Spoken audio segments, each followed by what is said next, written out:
Kotoko there.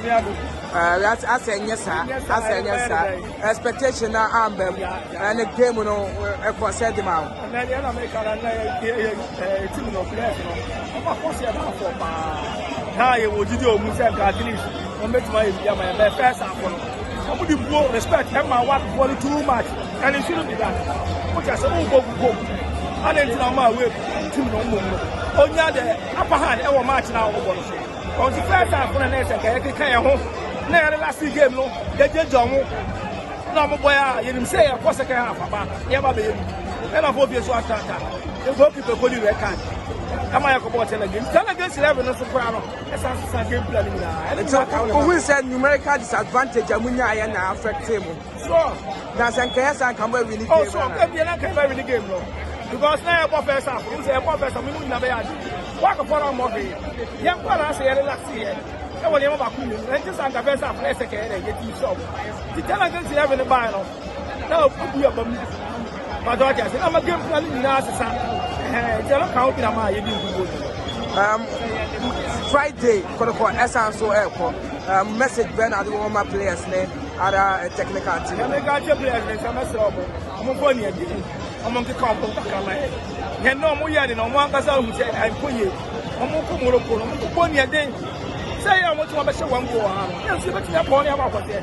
Football, like I said, if you have to save you, everything is possible in football. But I can say, I walk about. I guess I walk so. Also, prayer football in the beginning. A message to colleagues, supporters. Supporters, we are coming down. Who was on it here? Never in another football field. No one did to go about to go about and just a too much. Therefore, by 1 time too much. No players now planning on 19 for one and a Navy. Young Morocco, yes, young was surprised. Against what? Sorry, Para, Nigeria. Mobile qualified. Sure. Thank you. You want comment for this now? We did not do the right recruitment in terms of that area. What did they say? Because what qualified for Africa, that should inform the very recruitment. Oh yeah, it is a recruitment now. Yeah, I wouldn't say these are bad players. They are not bad players. But in terms of the standard of competition, as a club, maybe that should inform your very recruitment for certain departments of the game. If players are short players are playing from the lateral side of the pitch, many problems. But deep within your midfield, compare your midfielders to their midfielders. Almost they are there, physical presence, you can see that they don't lack it. I don't know what they be here.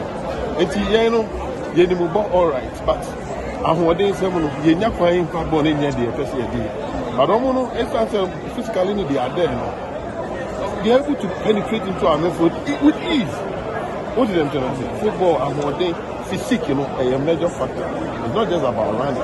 Who put a ball now? Your body should be able to help you to keep on, to keep up or keep holding the ball. Now what made the ball now a big deal? What did them tell us? And no need to be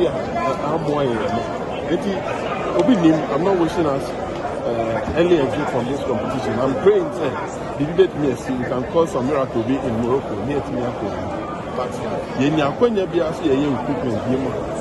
the very competition now, everybody should guide us for us to know the kind of players. Also, a form for those positions now. They are very sensitive as far as the competition is concerned.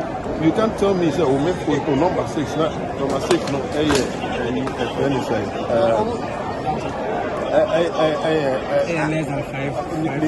height, you know, M1. The Africa, the elbow. And not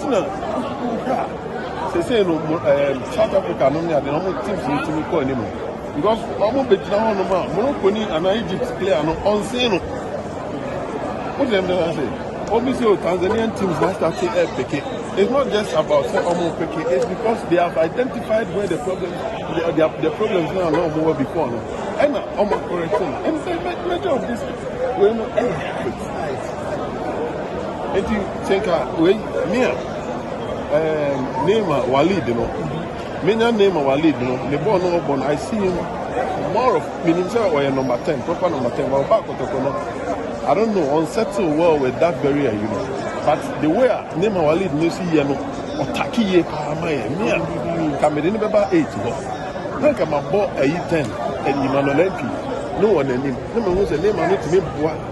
with the holding side of the lane. So Adabo ne partner na say friend say partner na. Yes, there were a bit of balance in the crowd, even though these are not players with that very height now here for a competition like this. But with the presence of Neymar, we are able to destroy and win most of the balls in the midfield. What did them say? But if we can't win most of the balls in the midfield, yeah, then I'm sorry.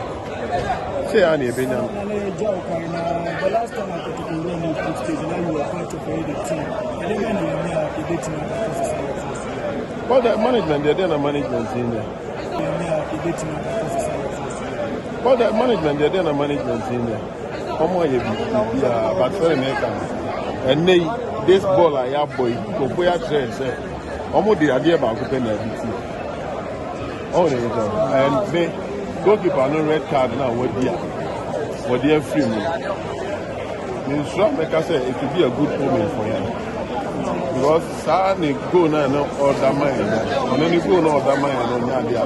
Me in particular, they excite me so much.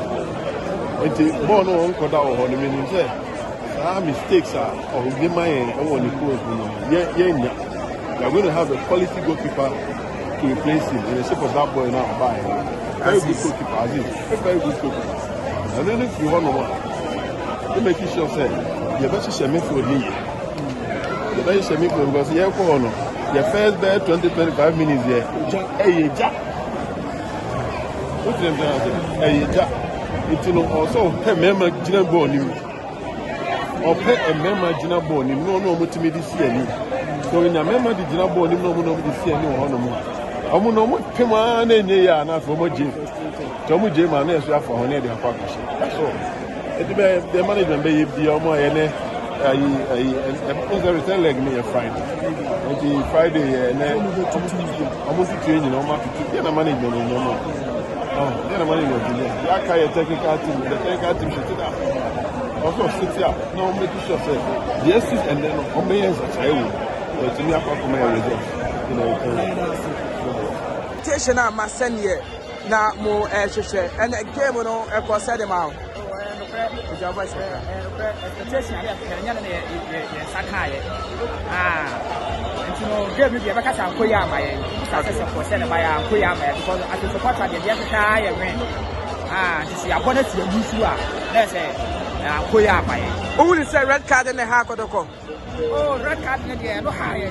By it, Casanco, press up Casan. And I'm high. Because press up Nana was saying, yes, I don't move on to show. Yeah, you go Mujan, yeah, it's done as everyone. So, buy the back when you buy it, the second half of the bag, let's say. Red card, buy a said, yes, for myself, and then I'll come. A message to colleagues, Kotoko supporters. Oh, they make a football, supporters, they make a football. They lose to a ham. So, I'm watching a few watch what my mother said. Yes, we have yes, it's not one. Over percent quote can be to baby in the next game on the ball. Serious because the players sometimes who to say they must say so but second half by no yard but the Libyan team or the buy a bar first half money the ball.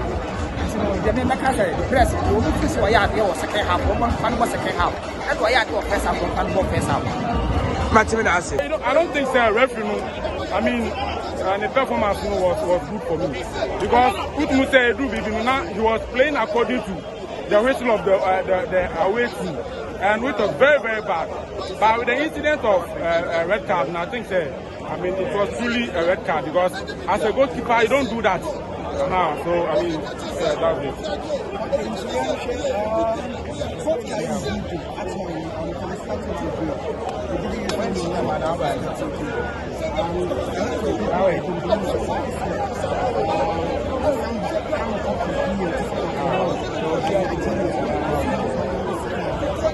Okay, I think Samba, we all know him as a player or a friend is a centre back. So as I said, naturally he's a centre back player. So deploying him in the pivot way, I feel maybe no coach if we say no. Keep player no. Najuma yenu a centre back on your defensive midfielder and also on your pivot no ball. So Ohun say it will be rightful for the player to play his natural position and I say original position or so for that one I don't have any problem with that. Is that in the second round? The second leg. The second leg. Their chance. Okay, with the second leg, I mean, we will go with 11 players. It won't be like today, I 10 against 11. So I think that, I mean, this football, we all know what can happen. And I mean, and one also thing that I can say is that we all know how threats this white team are, especially when we are playing them at their home background. Far back. We know, sir, it's a football. It's a difficult ground. We all know, sir, home they're very difficult. So we will go and try as much as possible to at least get a 2-1 win. And we all know, sir, we have 2-1 win now. I mean, it's possible. I mean, it's possible. We all know it's possible. So we will go with a belief that at least we will get a win and not to score less than a goal can qualify Kotoko because they had only one goal here. Any questions?